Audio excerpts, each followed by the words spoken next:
Let's hit it. Two dope boys in the Cadillac, the dynamic duo. So we had who? Pimp and Bun as a duo? Yeah. Hey, we got Pimp and Bun. We got, Andre and Big Boy as a duo. We got T'Challa and Killmonger. Dynamic duos. Yeah, hey, this one here we talking about Yeah. we're not talking about that Black Panther. God bless his soul. Yeah. Another dynamic duo. Yeah. The Huey P and Huey Bobby. Percy, man. Yeah. Huey Percy Newton and Bobby Seale, two Southern brothers, man. Yeah. Louisiana, Dallas. Yep. Dallas area for Bobby Seale. So, what intrigued you about the initial, research and just doing the early studies, man, on Bobby and Huey? I say what initially intrigued me was the fact that they didn't. Well, starting with Bobby, I say he didn't necessarily view himself as someone who was outside the realm of being able to do something that'll have some type of impact. And this is before even coming into the knowledge, coming into anything. Just as a a young man, like when he's on the day that Malcolm X dies, when he decides that he's gonna break these bricks up and he's gonna chuck them at every car that passes. Yeah. And he just says, and he knows that this could get him, you might get shot throwing this stuff. Yeah. And he says, basically, like, F it, I'm gonna be my own mother Malcolm X. Yeah. Like, that statement was like real powerful to me, though. The fact that he was like, hey, you done took everything I got. I'm gonna be my own Malcolm X. Yeah, I gotta do it, man. Yeah, and I think about, and I've been, we've been talking offline about just I'm gonna be that. To me, that was just a real powerful thing, because it's almost like, man, what if you said today, man, they took Nip, man, I'm gonna be my own Nipsey. You know what I'm saying? Like, you would be like, that's just like a real powerful thing to, and that wasn't built on Panthers. That was just him, in his own affirmation. But I like starting that. with that spirit, having that spirit, because it's just to give people a timeline. Malcolm died in 65, so you talking about guys having that spirit, and then the story of two brothers meeting in college at Merritt College out in Oakland. Migrating to the West Coast, being in Oakland, and I don't think they just initially just knew each other like that. They were both. It's kind of like two dudes on the same mission, coming from different directions, and then they meet up. Yeah, together. Probably like the modern day maybe be like two producers who both make beats, but one was with this guy, this crew, and one was with another, and they finally came together and just created like a sweet production team. Going and for me, just looking at them going through that quest for knowledge and going through different organizations, because around that time, in the 60s, they had the anti-war stuff, and then they had the Cuban Missile Crisis. A lot of things were going on, so the college students were kind of the heartbeat to what was going on. I don't know. It's been a minute for me since I've been in college, so I don't know what movements look like in college right now. Like, I would think this would be the time where college students would have that spirit of a Huey and a Bobby and start those kind of organizations with the police brutality that's going on now. But I think what we were discussing before too is the amount of organizations that were going on what amounts to seems to have been at best maybe a medium-sized campus during that time. It was almost like for them, and that was a question we had, was like, okay, was Malcolm the LeBron to that era, or like because they had so many different college students that were trying to start organizations. This was. Like I know that Bobby was in another organization, and he basically they had all these acronyms, AAA, RAM, they were each going through each one and like, you know what, man, let's just start our own thing. Yeah, because I guess Bobby felt like his organization was sweet. They were like, okay, y'all, they were just like reading books or like he said, like basically back in that day, man, they was just some jives.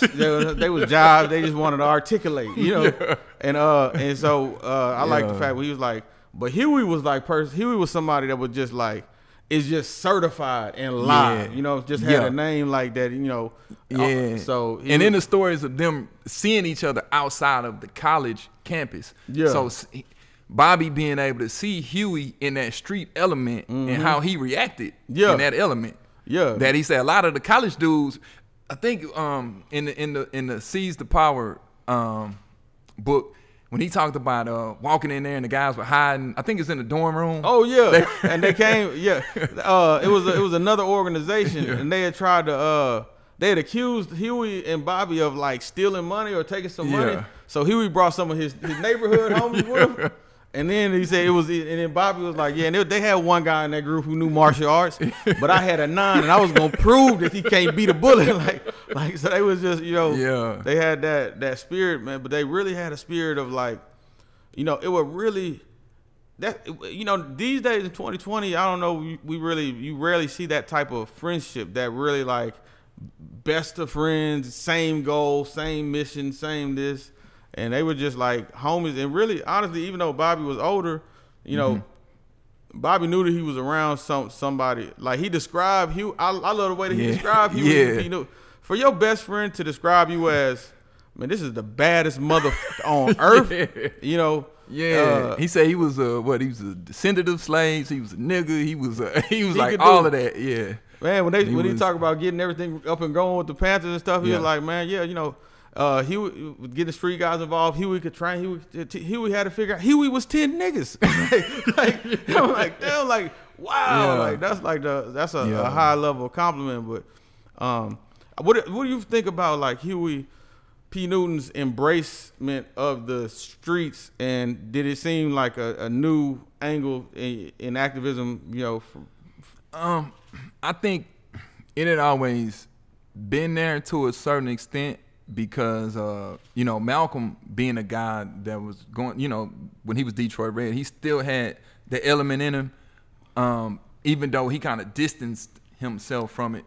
So just in looking at, like you said, the LeBron and the Jordans of these guys looking up to different organizations and building on that, even with the logo and even with the self-defense and looking at the Deacons of Defense and having that combination and studying and looking and saying, man, yeah, Malcolm is our guy. That's the guy that's inspiring us. Yeah. And then to take it to levels to where they may feel, well, we'll put our spin on it.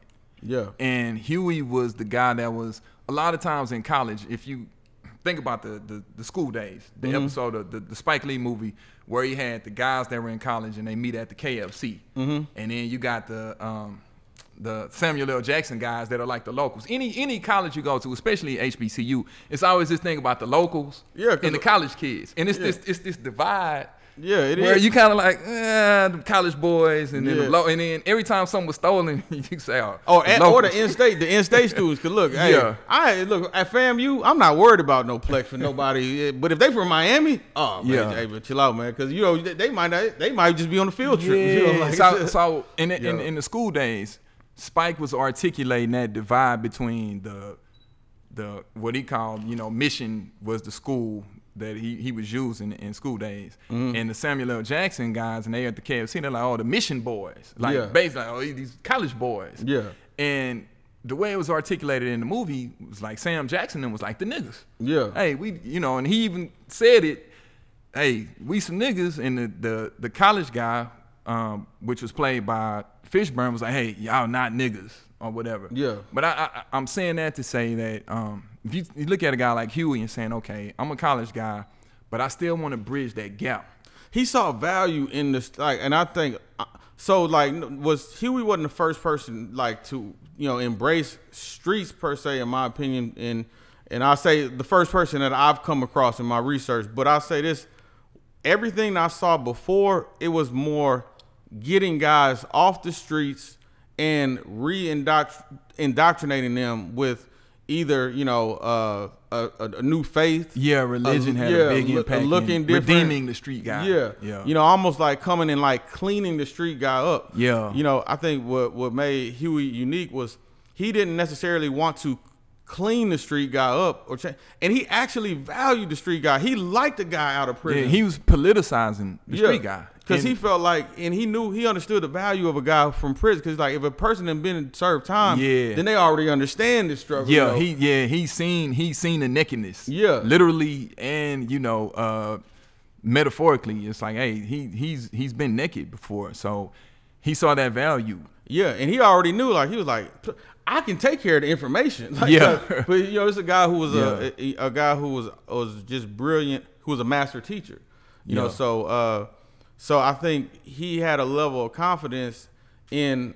It's not that he was seeing. What I believe is not that he sees guys that's, you know, in the streets, you know, hustling, doing this, whatever, and wants to. I want the hustlers, this, that, and the other. I think he already is seeing them at the next iteration of them knowing the knowledge. And like you said, we need to get guns because that's how we're gonna get the street guys. Yeah. I'm trying to win these corners. So, and not only getting guns, but showing you how to. Hey, you have to know how to clean this gun. Mm-hmm. You gotta know how to take this gun apart. Yeah. And take away just the sensationalism of the gun. You gotta know the law. Mm-hmm. That's where the politicizing comes in at, to where, okay, I got these brothers. You're gonna learn before you just go out reckless. Yeah. You know, there was a level in being educated on something before you just went out and did it. Mm-hmm. We're understanding in the 10-point and their 10-point program, which also developed in college. Okay, They came up with that in college. Just Huey and Bobby, I think they were at one of the offices on the college campus, and they came up with it. And one of it was, you know, for the abolishment, and I'm paraphrasing, the abolishment of police brutality. Yeah. So you're taking one of those points and saying, okay, that's an action item that we can probably start now. Mm-hmm. Definitely. And the way, you know, the thing I like about the way that you know, the Black Panthers approached it is so young Huey P understood that what he was doing, we're going on missions and we may not make it home. So what he did was he trained his guys for every scenario. Listen, it's not illegal for me to have a shotgun, but it is illegal for me to have a pistol. So if we do get stopped, you would have the pistol. Now look, if I get out this car, I have to have one in the chamber. Then it's my property. Yeah, you know? And I have to stand a certain distance away from the cop. Exactly. So he was like, and I think it's a situation where the people following him knew that this man is gonna stand on everything. Like, so when it's easy to follow a guy that you know is 10 toes down. But not only is he 10 toes down, he cares enough he's educating people, and he's really teaching through the method of I forget the neurology term, but basically it's a term for like when a person becomes more confident when they're around a teacher. So it's like I may be able to, if I was teaching you some code, you know, if I'm sitting next to you showing you feel it like you're a little bit stronger.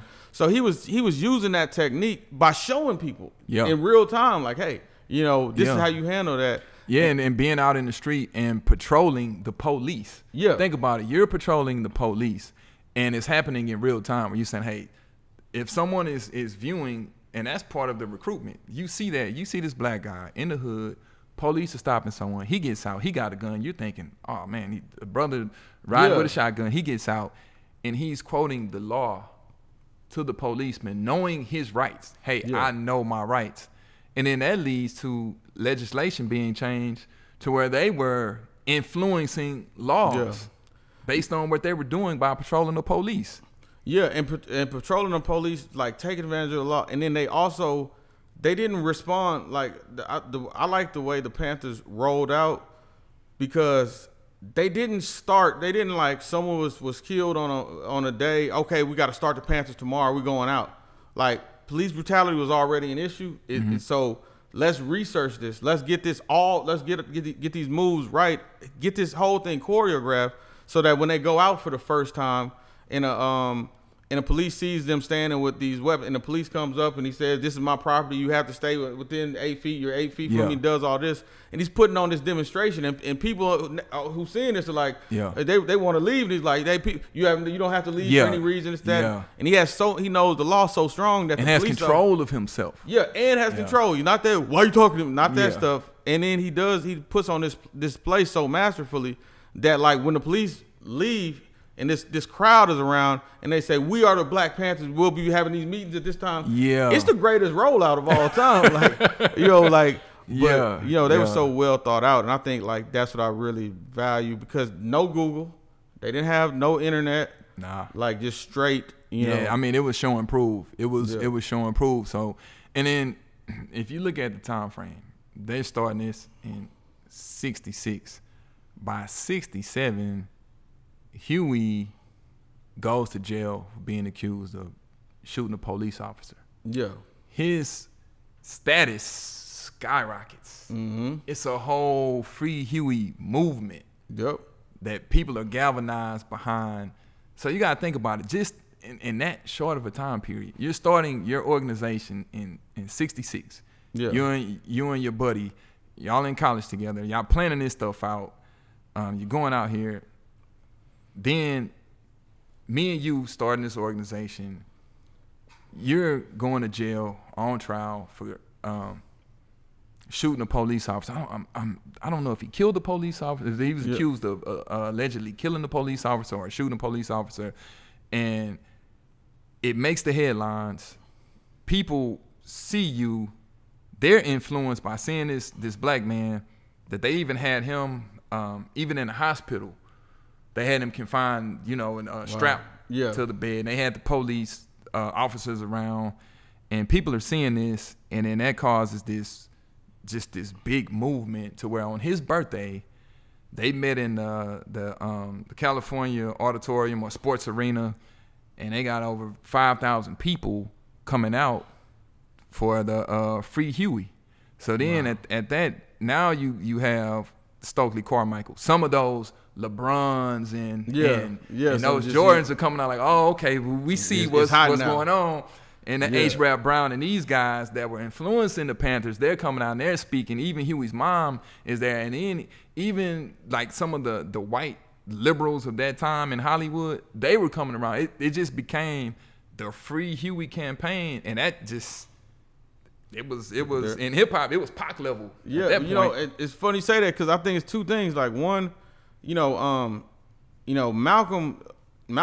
talked about a lot of these ideas that, that in theory we should arm ourselves, we should this. Yeah. And what Huey and them and their generation did, like they didn't just act on we want to be Malcolm the character. We want to do what he talked about. Yeah. And I think though that's an interesting thing about that. We still do that to this day. Like the next generation always puts what the previous generation was saying to do and adds an extremity to it. Yeah. I remember like when Lil Wayne, I was living in New Orleans. When Lil Wayne got a face tattoo, got that. It was like Lil Wayne was the baddest thing ever. Lil Wayne got a face. You heard me, bro? Lil Wayne got a. It was like that, and like, but now you look at where this generation is. You gotta have a. Yeah, I mean, you remember when Tupac was considered having a lot of tattoos? Yeah, he only had maybe 3 or 4. But to me, it was Pac, and then Lil Wayne took it a whole nother level, and he was tatted in his face and everywhere. So that next generation had something to pull from, and then they add the extreme on top of it. Yeah, they put their whole, and I never really thought about like that, even on the activist level that could have applied. But but the scholarship behind it is one thing that I admired because they influenced other students from colleges, and then you still had the brothers from what they say, the brothers from the block. Yeah. Around that time, so you got Huey, and then that dynamic of even hearing Bobby Seale speak and hearing Huey speak, it's this. Huey always had this nervousness. It seems like he was just had a bunch of stream of consciousness thoughts. Yeah, and Bobby was just, he can just quote Declaration of Independence stuff just right off the top of his head. No, that's real, but I think Bobby understood.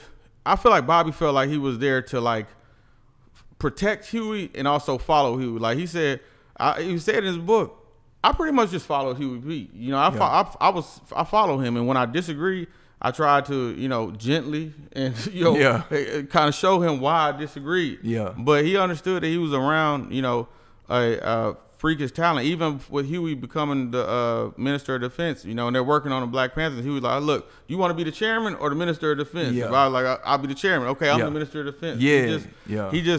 He seemed like somebody. He accepted his role. Yeah. He was the humbleness of saying, "Okay, I'll let you pick."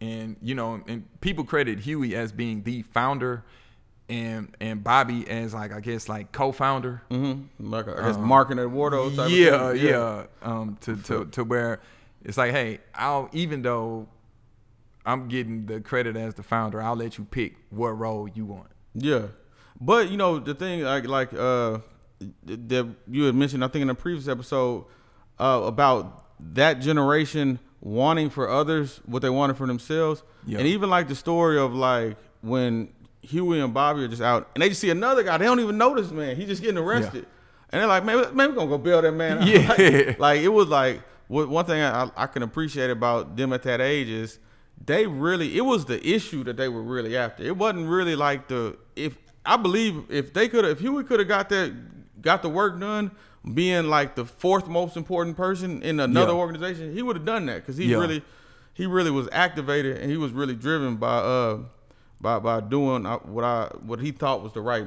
move. Yeah, because the looking at the time period for Huey, and you say 66 starting the Panthers, and then by 82 it was pretty much done, and then Huey dies in 89. Yeah, like which is and you think of that Public Enemy, 1989, the number, another summer on Fight the Power. And it's like that's the year that a guy like Huey died, and we'll have some later episodes where we get into the middle parts and then get toward the end, but we want to establish a foundation with this, just talking about that foundation of Huey and Bobby. And a lot of times we're galvanized around Huey. Huey had this hip hop embodiment. That he was like, the street guy, the revolutionary guy, the intellectual guy, the guy that, you know, that pipeline of revolutionaries going to prison. Then having that dying at a young age, he didn't even make it to 50 years old. And so his what do they call it? His legend. Whereas Bobby is still alive. Most definitely. and you don't really, and I mean his life took a totally different direction from the 60s era of 66 and starting the Panthers, but a lot of times when you hear people, now, huh? literally, with the barbecue, but when you hear in duos, a lot of times it's always that one that kind of shines. It's usually gonna want to be a little more charismatic. And Huey had that charismatic, and he had that lifestyle that went with it. Whereas Bobby, he just, you know, he lived, he's still living. So, and he's still, you know, lecturing and talking, but and then that time is you know, with two young dudes at the foundation, even early on, you kind of knew, okay, Huey's gonna be that. But Bobby got Huey a job at the Poverty Project, and you know, but Bobby understood his role of like, Bobby was like, he just wanted to be, he wanted to be around. He was older too. You know, be activated. You know, and Bobby had like, it's almost like, you know, man, I'm a wild man. You know, I'd get down, but like it's this other dude that like, man, like, yo, you think I think he was the young, Huey was the young, the young boy that was ready to get it on and get, and then also, you know, with understanding Huey going to school for law. And the passion that, it's one thing to politicize yourself, and then they had this passion at that early age in college of learning and appreciating history. Even though they did, it was that rift with them and the nationalists, they call them, the cultural nationalists. Cultural nationalists, they were like, they say it was jive. They were so jive. I guess back then jive was like that was like the F boy of the day, but like but like the thing I do think that they shared was a love for implementation. And I think like when you look at like a lot of people today, everything that Bobby, from the time you go back to like the military, like if it wasn't about getting active right now, then he would and I think Huey was born to get activated. You know? So you had two people that like, even like the 10 when they came with those 10 points, you know, it's basically just Huey just yelling these about like, we did this. But like, okay, cool. Like, but they'll write down the 10 and then go make 1,000 flyers and pamphlets. And the cool thing about from Bobby Seale's interpretation of it, when they wrote the 10-point program, Huey's older brother looked at it and said, y'all Negroes can't write. Yeah. Oh, really? Because they were just writing their thoughts down. Yeah. And then he kind of, reeled them in like, hey, we need to kind of format this. Yeah. In a certain kind of way. So they formatted it to where, okay, this is, and they were, you got to think about it, man. They were inspired by like the Declaration of Independence when they were making this 10-point plan. Man, I didn't even know that. So you're looking at, you're thinking about, okay, we have to implement some of what's already in the Declaration of Independence. Yeah.